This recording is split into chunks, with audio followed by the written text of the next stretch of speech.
तभी वो लड़की कहती उसे गोली मार दो। टोनी की राइफल टेंट के अंदर रखी है। गुल्ली फौरन भागते हुए टेंट के अंदर जाता है।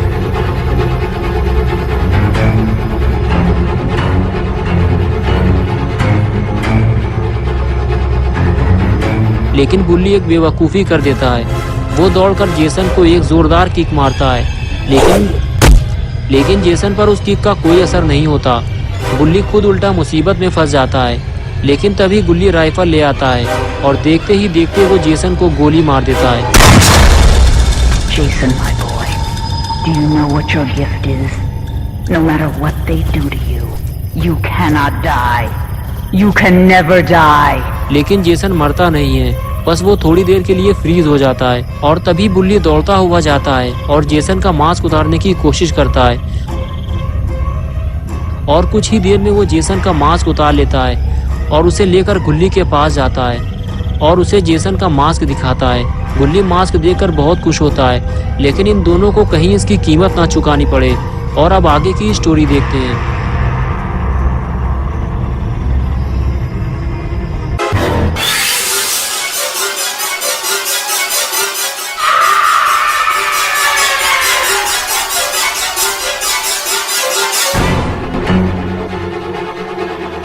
Jason, Mother is talking to you. Find them. Jason को करीब आता देखकर गुल्ली और बुल्ली फौरन वहां से भागते हैं और उनके साथ साथ टोनी की गर्लफ्रेंड सोफिया भी गुल्ली और बुल्ली के पीछे भागती है। जेसन बिना मास्क के बहुत ही ज्यादा खतरनाक और डरावना लग रहा है, इसलिए वो अपने चेहरे पर मास्क लगाए रहता है ताकि उसका असली चेहरा कोई ना देख सके। लेकिन बुल्ली ने जेसन का मास्क उतार के अच्छा नहीं किया और अब जेसन किसी को भी जिंदा नहीं छोड़ेगा। गुल्ली, बुल्ली और सोफिया को ऐसी जगह छुपना होगा कि जेसन उन्हें ना देख सके, वरना ये तीनों मारे जाएंगे। और इधर टोनी का दोस्त जैक टेंट के अंदर छुपकर ये सब देख रहा होता है। वो जेसन को देखकर बहुत ही ज्यादा डरा हुआ भी है।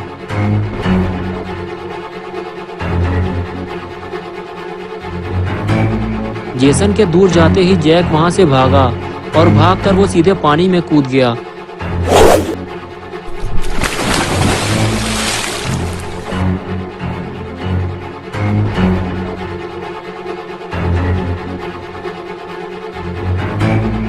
जैक तैरते हुए नाव के करीब जा रहा है, लेकिन जेसन ने उसे देख लिया है और अब उसकी खैर नहीं।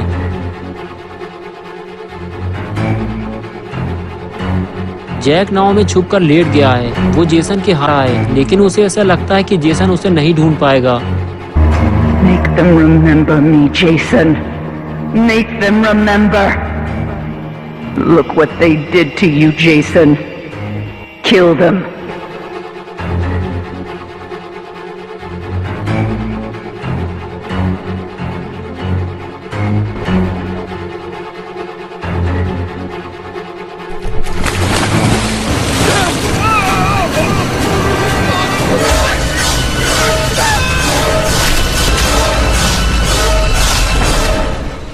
Yes, kill for mother.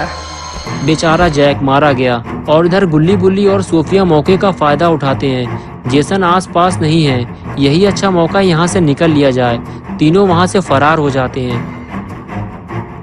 और एक पुराने खाली घर के अंदर घुस जाते हैं। जेसन ने इन्हें घर के अंदर जाते हुए नहीं देखा है। अगर ये तीनों चुपचाप इस घर के अंदर रहे तो आज की रात ये इसी घर में बिता सकते हैं। गुल्ली, बुल्ली और सोफिया जब घर के अंदर आए तो इन लोगों ने देखा कि पूरा घर बिल्कुल खाली पड़ा है। घर के अंदर ना तो कोई सामान है और ना कोई इंसान। जिसका भी ये घर था या तो वो घर छोड़कर जा चुका है या फिर जेसन ने उसे मार दिया होगा। गुल्ली, बुल्ली और सोफिया आगे बढ़ते हुए घर को चारों तरफ से देखते हैं कि घर कहीं से टूटा फूटा तो नहीं है। जब तीनों को इस बात की तसल्ली हो जाती है कि यह घर पूरा सही सलामत है और आज की रात यहीं गुजारी जा सकती है, तो फिर तीनों आराम से बातें करना शुरू करते हैं। गुल्ली कहता है, मुझे तो ये समझ में नहीं आ रहा कि जेसन आखिर बेकसूर लोगों को क्यों मार रहा है। जितने भी लोगों को इसने मारा है उन लोगों ने इसका क्या बिगाड़ा था। बुल्ली बोला, मैं तो इसे मारना चाहता हूँ लेकिन नहीं मार सकता क्योंकि मेरे पास कोई हथियार नहीं है और इसके पास एक बहुत बड़ा खंजर है। तभी सोफिया कहने लगी, लोग जेसन के बारे में अलग अलग स्टोरी सुनाते हैं, लेकिन टोनी ने मुझे बताया था कि जेसन बचपन से ही थोड़ा अजीब था। उसका चेहरा कुछ ठीक नहीं था। लोग उसे हैरत भरी नजरों से देखते थे और बच्चे उसे बहुत परेशान करते थे। कहते थे कि तुम भूत हो। जेसन की माँ का नाम पैमेला वुरहीस था और लोग पैमेला को भी ताने मारते थे और बुरा भला कहते थे। आखिरकार लोगों से परेशान होकर पैमेला ने अपना घर छोड़ दिया और जेसन को लेकर शहर से दूर क्रिस्टल लेक चली आई और यहाँ एक छोटे से घर में रहने लगी। लेकिन जेसन और पैमेला को यहाँ भी सुकून नहीं मिला, क्योंकि यहाँ अक्सर टूरिस्ट आया करते थे और कैंप लगाकर मौज मस्ती किया करते थे। एक बार तो हद हो गई, कुछ लोगों ने जेसन को उठाकर पानी में फेंक दिया।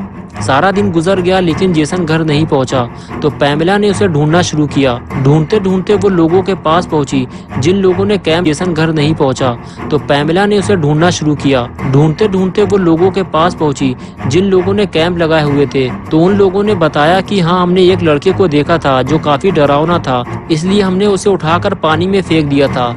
पैमेला ये सुनकर बहुत गुस्सा हुई और कहने लगी वो मेरा बेटा था, वो अब तक घर नहीं पहुंचा है, यानी कि वो डूबकर मर गया है, क्योंकि वो अच्छी तरह से तैरना नहीं जानता था। तुम लोगों ने जेसन को मार डाला, इसलिए अब तुम लोगों को भी जिंदा रहने का कोई हक नहीं है। ये कहते हुए पैमेला ने उन पर हमला कर दिया। पैमेला के पास एक तेजदार हथियार था जिसे मिशेटी कहते हैं। उसी मिशेटी से पैमेला ने सबको मार डाला, लेकिन उनमें से एक लड़की बचकर भागने लगी। पैमेला उसके पीछे भागी तो उसने पैमेला को जोरदार धक्का मारा, जिससे पैमेला गिर गई और उसके हाथ से उसकी मिशेटी भी गिर गई। लड़की ने फौरन मिशेटी उठा ली और उसी मिशेटी से पैमेला के गले पर वार किया, जिससे पैमेला का सर उसके धड़ से अलग हो गया और वो लड़की वहां से भाग निकली।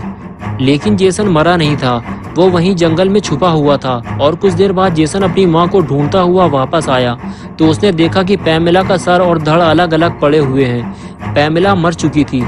जेसन अब बिल्कुल अकेला हो गया था। उसने पैमेला का सर उठाया और अपने घर ले गया और तभी जेसन को एक आवाज सुनाई दी, जेसन मार डालो उन सभी को जिसने तुम्हारे साथ और मेरे साथ अच्छा नहीं किया, मारो उन्हें अपनी माँ के लिए। और उसके बाद से ही जेसन खूनी बन गया।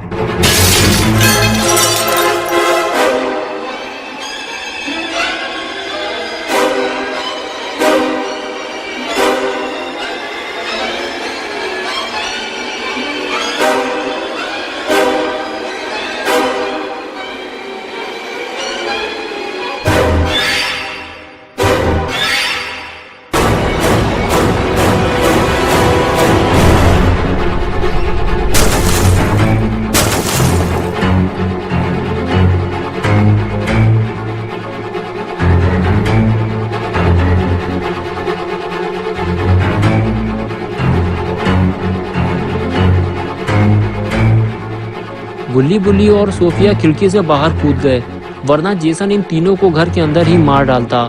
गुल्ली बुल्ली और सोफिया तीनों दुम दबाकर वहां से भागे और पेड़ों के बीच जाकर छुप गए और जेसन के चले जाने का इंतजार करने लगे।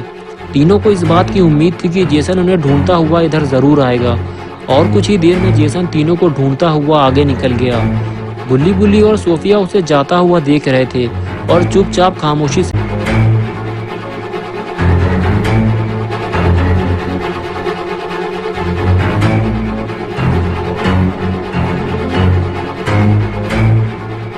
गुल्ली बुल्ली और सोफिया खिड़की से बाहर कूद गए, वरना जेसन इन तीनों को घर के अंदर ही मार डालता। गुल्ली बुल्ली और सोफिया तीनों दुम दबाकर वहां से भागे और पेड़ों के बीच जाकर छुप गए और जेसन के चले जाने का इंतजार करने लगे। तीनों को इस बात की उम्मीद थी कि जेसन उन्हें ढूंढता हुआ इधर जरूर आएगा और कुछ ही देर में जेसन तीनों को ढूंढता हुआ आगे निकल गया। गुल्ली बुल्ली और सोफिया उसे जाता हुआ देख रहे थे और चुपचाप खामोशी से खड़े हुए थे, क्योंकि थोड़ी सी हरकत इन लोगों के लिए मुसीबत बन सकती थी। They can't hide. There's no place to hide. Find them. Jason जैसे ही थोड़ी दूर गया, गुल्ली बुल्ली और सोफिया वहां से भागे। इन तीनों को छुपने का कोई नया ठिकाना ढूंढना होगा जहां जेसन आसानी से ना पहुंच सके, और ऐसा ही एक ठिकाना इन तीनों को मिल गया है। लेकिन गुल्ली को इस बात का डर सता रहा है कि कहीं ये जेसन का घर तो नहीं है, वरना हम लोग मुसीबत में फंस जाएंगे। बुल्ली कहता है कि अगर ये जेसन का घर हुआ तो उसकी माँ का कटा हुआ सर इस घर में जरूर होगा, चलो चल कर देखते हैं। ये कहकर तीनों उस घर के अंदर जाने लगते हैं। लेकिन ये घर पहले वाले घर से भी ज्यादा पुराना लग रहा है। गुल्ली बुल्ली और सोफिया जैसे ही घर के अंदर पहुंचे तो उनकी नजर कटे हुए सर को ढूंढने लगी, लेकिन यहाँ तो कोई भी कटा हुआ सर नहीं रखा है। ये घर तो पूरा खाली है, लेकिन सामने एक और दरवाजा लगा हुआ है। गुल्ली आगे बढ़ते हुए दरवाजे तक जाता है और डरते हुए दरवाजा खोल देता है।